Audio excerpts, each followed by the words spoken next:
우리 한번 옆 사람과 한번 인사하겠습니다. 사랑하고 축복합니다. 사랑하고 축복합니다. 감사합니다. 날씨가 많이 쌀쌀해졌습니다. 여러분 특별히 건강 유의하셔야 될 것 같습니다. 오늘 우리가 방송이 조금 순조롭게 진행되지 못해서 너무나 죄송합니다. 새로 맡은 사람이 이제 하게 돼서 조금 서툴 수 있습니다. 여러분 이해해 주시면 감사하겠습니다. 오늘 말씀의 제목은 우리의 희망이라는 제목으로 하나님 말씀 같이 나누도록 하겠습니다. 요즘 참 그런 생각이 듭니다. 시간이 너무나 빠르다. 시간이 벌써 이렇게 한 해가 다 갔습니다. 시간이 정말로 화살같이 빨리 지나가는 것 같아요. 우리가 항상 시간이 빠르다라고 말하지만 그것을 이렇게 체험하기가 쉽지 않은데 요즘 들어서 시간이 굉장히 빠른 것 같아요. 하루가 시작되었는가 싶으면 금방 저녁이 되고 또 금방 다음 날이 됩니다. 저희 아이들 자라는 거 봐도 처음에는 쬐끄만 했는데 지금은 이렇게 제법 키가 컸어요. 어느 순간인가 이렇게 금방 커버렸어요. 그걸 보니까 참 시간이 참 빠르구나 그런 생각이 듭니다. 특별히 시간에 관련된 우리 마음과 생각, 우리 그리스도인들은 이 마음을 잘 가지고 있어야 돼요. 기독교 신자들은 이 시간에 대한 분명한 신앙적인 고백이 우리 안에 있어야 하는 거예요. 무슨 말이냐면 시간이 얼마 남지 않았다는 거예요. 이 시간은 쏜살같이 지나간다는 거예요. 어디를 향해 갑니까? 마지막에 우리에게 오실 심판주이시고 우리를 구원하실 예수 그리스도, 그분이 오실 날이 임박했다는 사실을 우리가 금방 깨달아야 하는 겁니다. 역사는 매일매일 바뀌어가고 진행하고 전진합니다. 그러면서 그 역사책의 마지막 페이지, 주님이 다시 오실 그 날을 지금 진행해 가고 있는 거예요. 하루하루 살다 보면서 마지막 날에 오실 예수 그리스도의 재림을 기억하면서 우리가 오늘 하루하루를 살아야 하는 겁니다. 저는 장례식에도 참 많이 갔고 또 집례도 여러 번 했습니다. 그런데 사람이 죽는다는 것을 실감한 것은 사실 얼마 되지 않습니다. 무슨 말이냐면 그냥 장례식에 갔었고 가서 그냥 집례도 하고 그랬어요.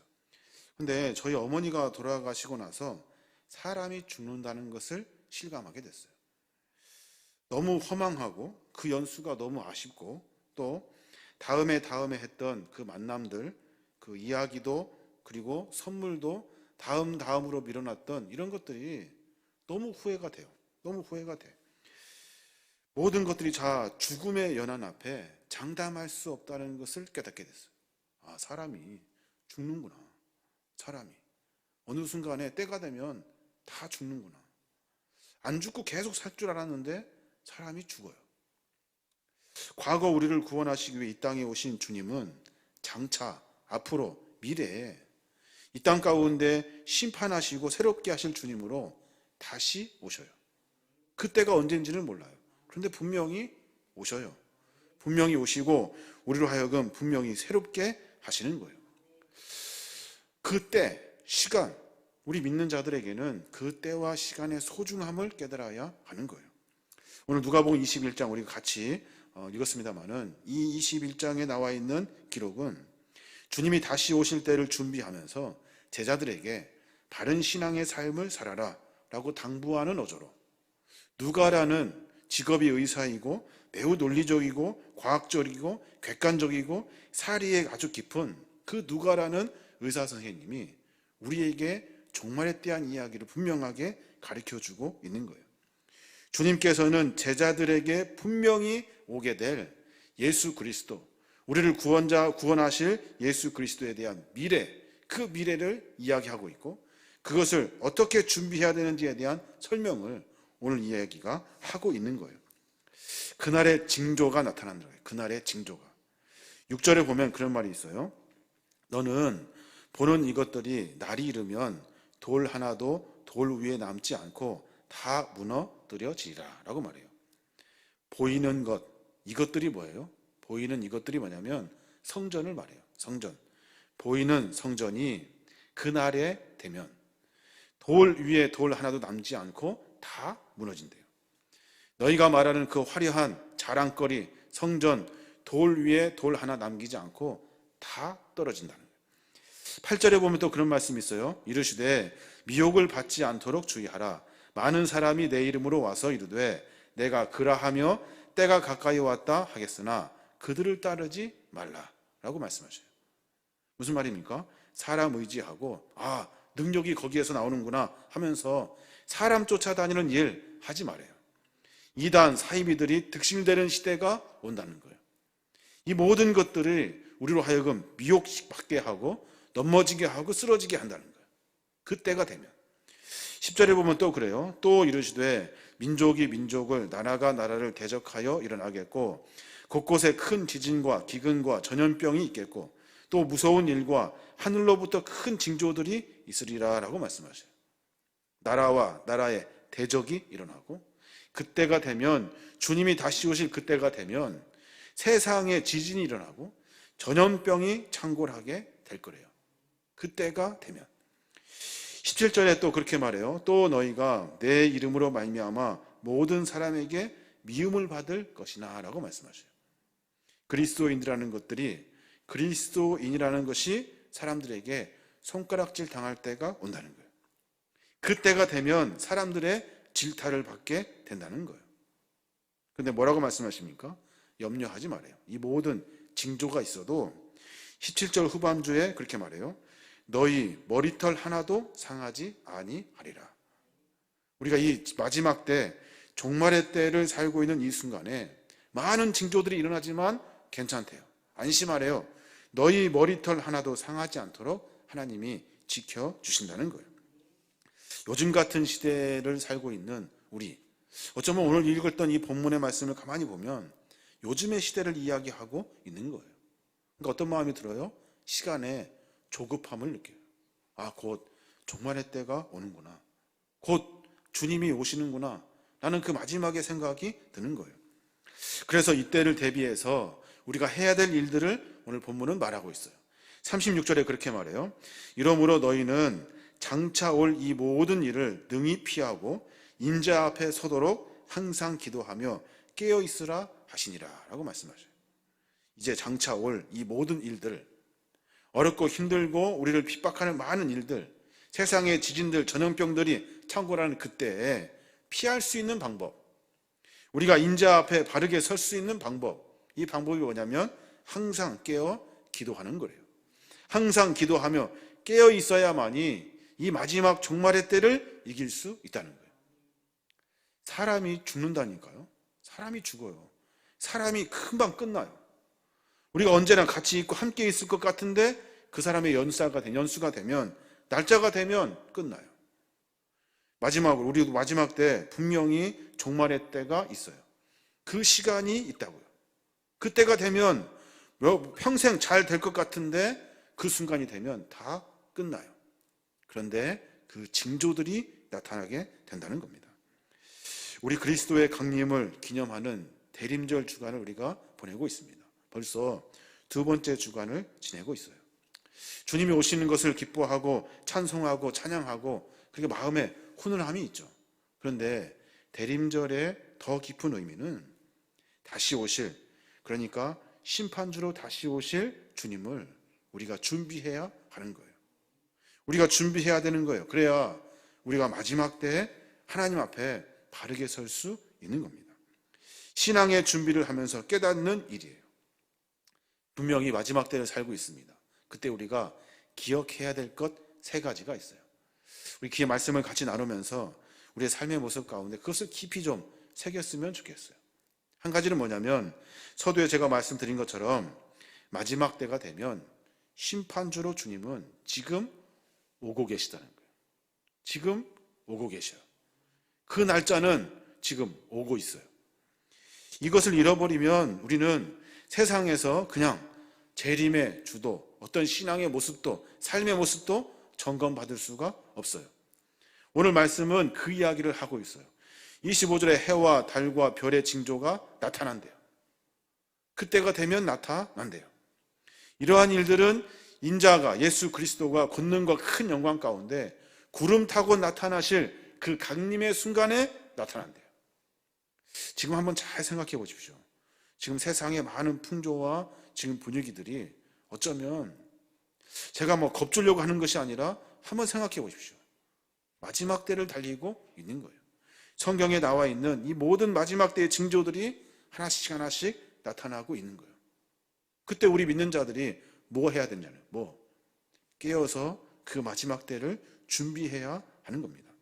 34절에 그렇게 말해요. 너희는 스스로 조심하라. 그렇지 않으면 방탕함과 술 취함과 생활의 염려로 마음이 둔하여지고 뜻밖의 그 날이 덫과 같이 너희에게 임하리라 라고 말씀하셔요. 어느 순간 갑자기 그 날과 그 때가 다가온다는 거예요.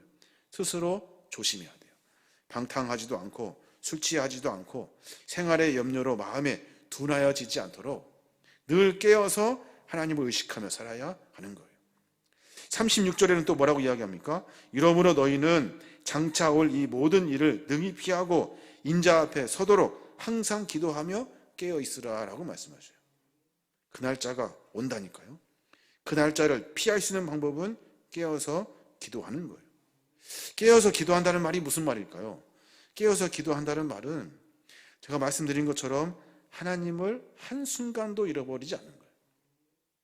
한순간도 내가 매번 하나님을 기억하며 살아요. 그런데 우리는 가끔 내 생각과 내 판단 앞에 하나님을 잃어버릴 때가 있다고요. 그거는 깨어있는 것이 아니에요. 이 순간에 하나님이 어떻게 하셨을까? 이 순간에 하나님이 나에게 뭐라고 말씀하실까? 내가 지금 하고 있는 이 헐기부리는 많은 것들 가운데 하나님이 나를 보시고 뭐라고 하실까? 이 의식하고 생각하는 마음이 다 어느 순간에 내가 가지고 있는 모든 것들로 하여금 하나님을 잃어버리게 된다는 거예요. 그래서 신앙은 인내래요. 인내. 참고 견디고 그리고 또 기도하고 또 참고 또 하나님을 고민하고 신앙은 그래서 인내이고 몸부림이라고 말해요. 18절에 우리에게 분명히 그렇게 가르쳐주고 있어요. 너희의 인내로 너희 영혼을 얻으리라 라고 말씀하셔요. 너희의 인내로 기도하고 참고 하나님을 고민하고 늘 주님과 함께 살려고 하는 몸부림을 통해서 마지막 때에 우리의 영혼을 얻을 수 있다는 거예요. 우리의 신앙의 삶의 모습을 조금 점검해 봐야 됩니다.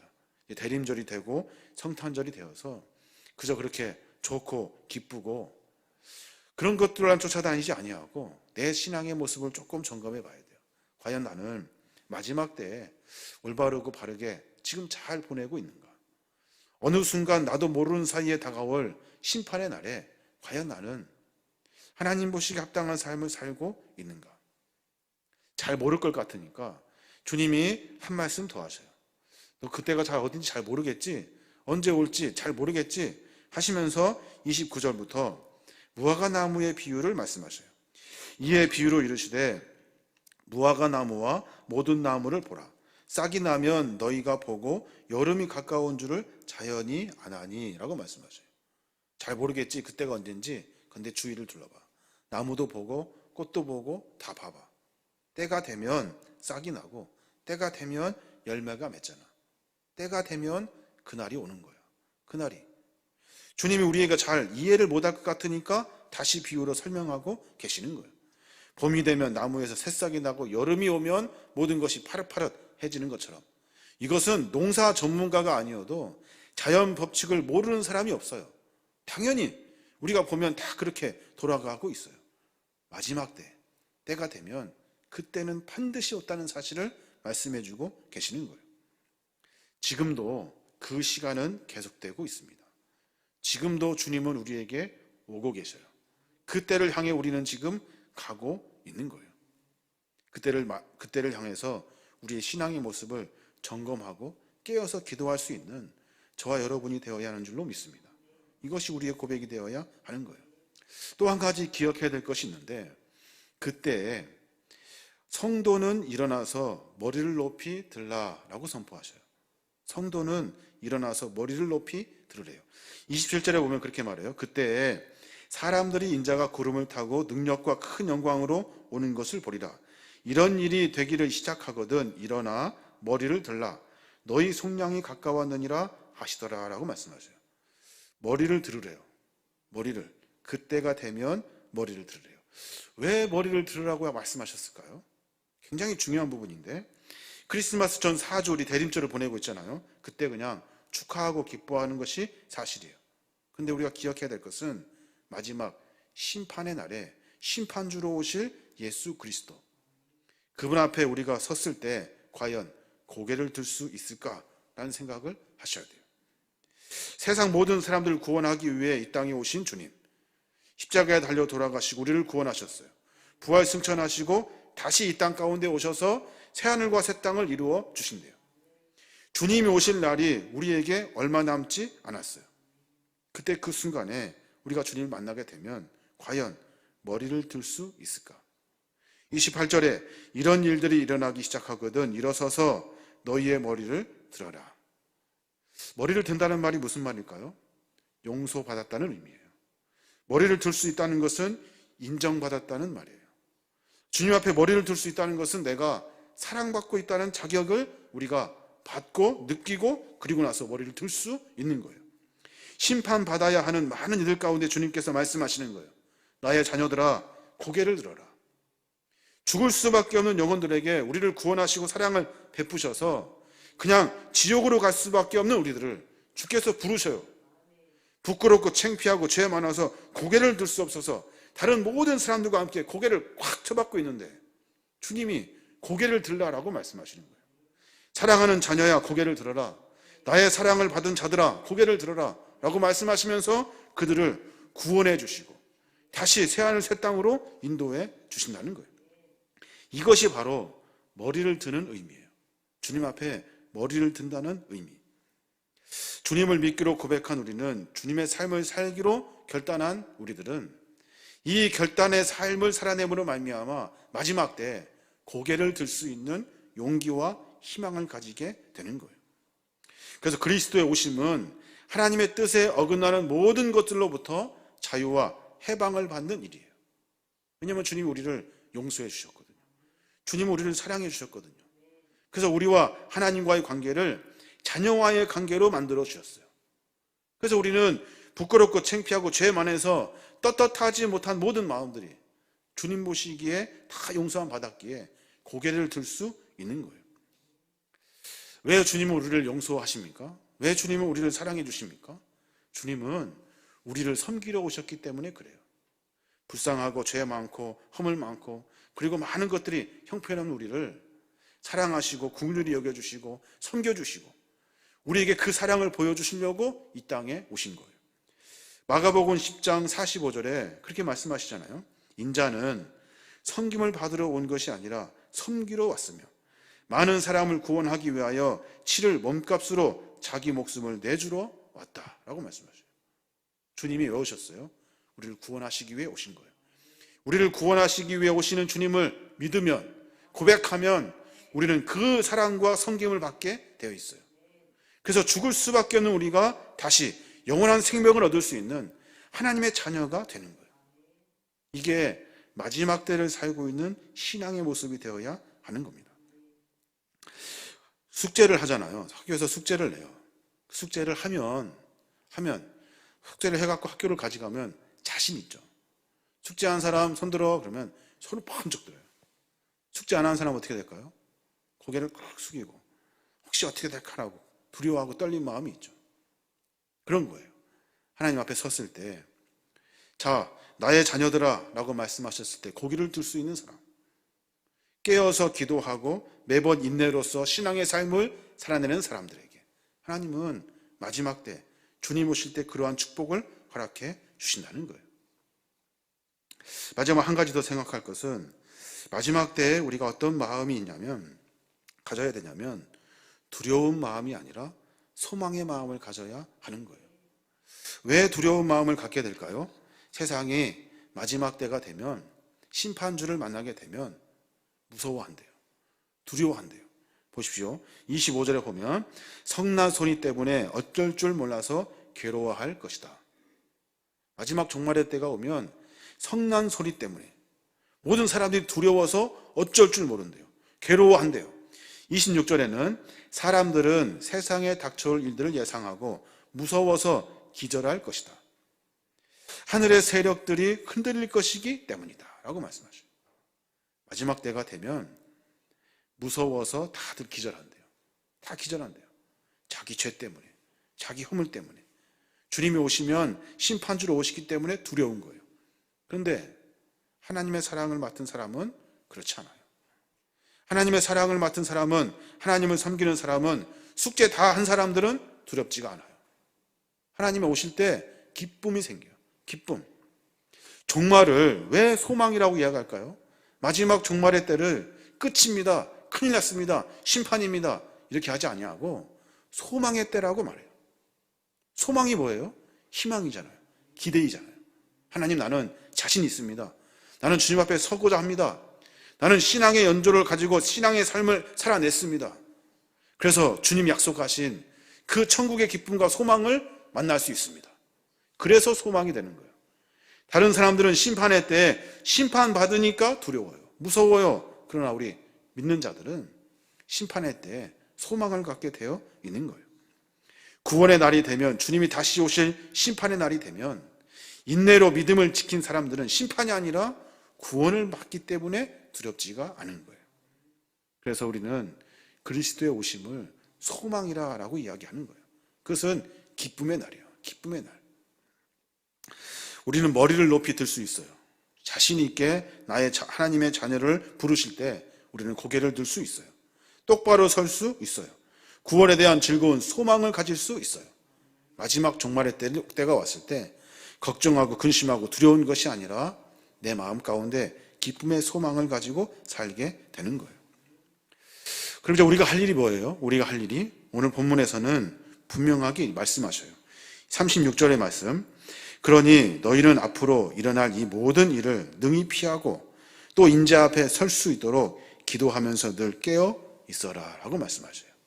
마지막 때가 되면 피할 수 있는 방법이 있어. 주님 앞에 설 수 있는 방법이 있어. 그것이 뭐냐면 기도하면서 깨어 있으라 라고 말씀하고 계신 거예요. 이게 마지막 때를 살고 있는 우리의 신앙의 모습이 되어야 하는 겁니다.